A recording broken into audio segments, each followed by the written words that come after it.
영화 99 홈즈에서 리카버는 이렇게 말합니다. 미국은 패배자를 구제하지 않아. 승자를 구제하며 세워진 나라지.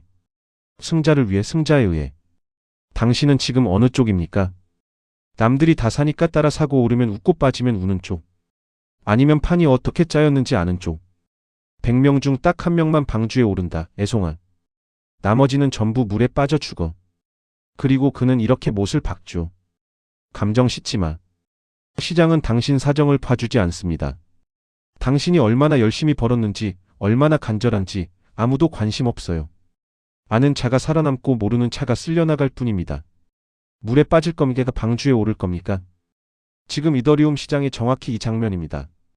지난 7월 3일 갤럭시가 후원하는 리서치 기관 디파이 리포트가 이더리움 2분기 성적표를 공개했습니다. 결과는 기묘합니다. 네트워크는 역대 가장 압도적인데 정작 이더리움 가격은 6월 말 1,569달러까지 밀렸습니다. 연초 대비 46%, 재작년 고점 대비 67%가 증발했습니다. 네트워크는 이기고 있는데 자산은 지고 있다. 이 모순을 이해하는 사람이 방주에 오릅니다. 먼저 판을 봅시다. 한국 시간으로 바로 이틀 전 로빈후드가 자체 레이어2 블록체인을 대중에게 공개했습니다. 아비트럼 기술로 만든 실물 자산에 특화된 체인입니다. 미국의 대표적인 개인 투자자 플랫폼 종목 코드 후드가 자기 블록체인을 이더리움 위에 올린 겁니다. 같은 시기 피트마인이라는 회사는 이더리움을 570만 개 넘게 사들였습니다.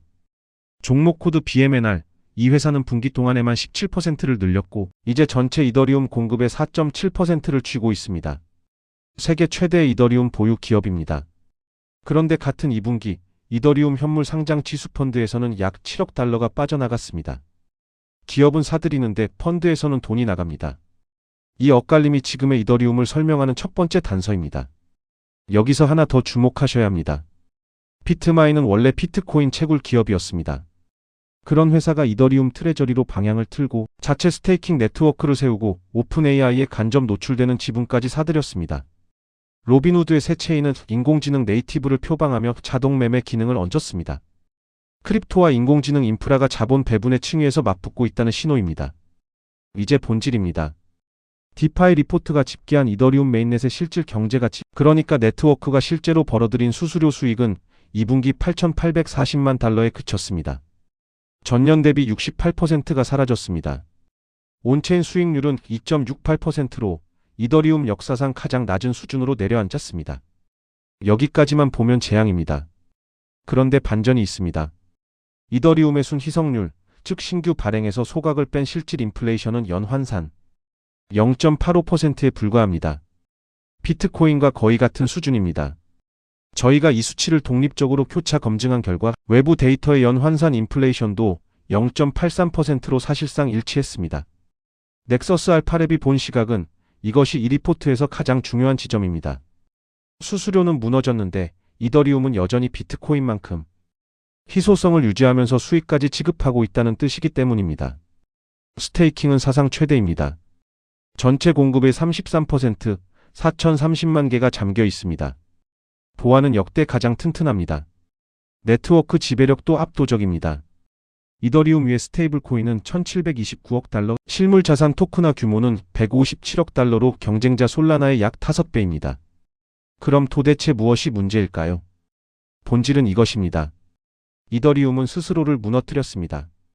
사용자를 값싼 레이어2로 이주시키는 로드맵을 택하면서 정작 메인넷이 벌어들이던 수수료가 증발했습니다. 사용자도 가치도 앱과 레이어2로 흘러가는데 그 가치가 이더리움 홀더에게는 돌아오지 않습니다. 로빈후드가 자기 체인을 이더리움 위에 올려도 그 경제적 이익 대부분은 로빈후드가 가져가지 그 체인을 떠받치는 이더리움 홀더가 가져가지 않는다는 겁니다. 시장이 놓치고 있는 지점은 여기 있습니다. 올해 초 이더리움은 후사카 업그레이드를 통해 데이터 처리 용량을 늘리면서 동시에 데이터 수수료가 0으로 떨어지지 않도록 하한선을 걸었습니다. 레이어2가 아무리 싸게 데이터를 올려도 최소한의 소각은 발생하게 만든 겁니다. 다만 솔직히 말씀드리면 아직 이 장치가 효과를 낼 만큼 수요가 차오르지는 않았습니다. 구조는 마련됐지만 수요가 그 용량을 못 채우고 있다. 이것이 정확한 균형점입니다. 그렇다면 앞으로는 세 갈래입니다.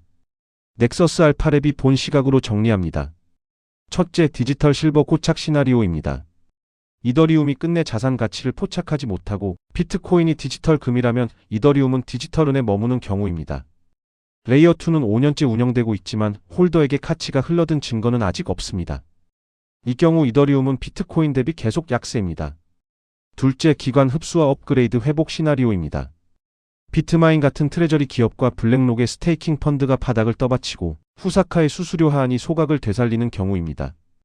이 경우 수급이 펀더멘털 약세를 상쇄합니다. 셋째, 매크로 반전 시나리오입니다. 고금리 환경이 완화되고 위험 자산 선호가 돌아오면 이더리움은 특유의 높은 페타로 빠르게 반등합니다. 이더리움은 나스닥과 상관관계가 높아 금리 경로가 결국 열쇠입니다. 감시할 가격대부터 봅시다. 현재 1569달러, 최악의 지지선으로는 1400달러가 거론됩니다. 스탠다드 차타드가 제시한 하단입니다.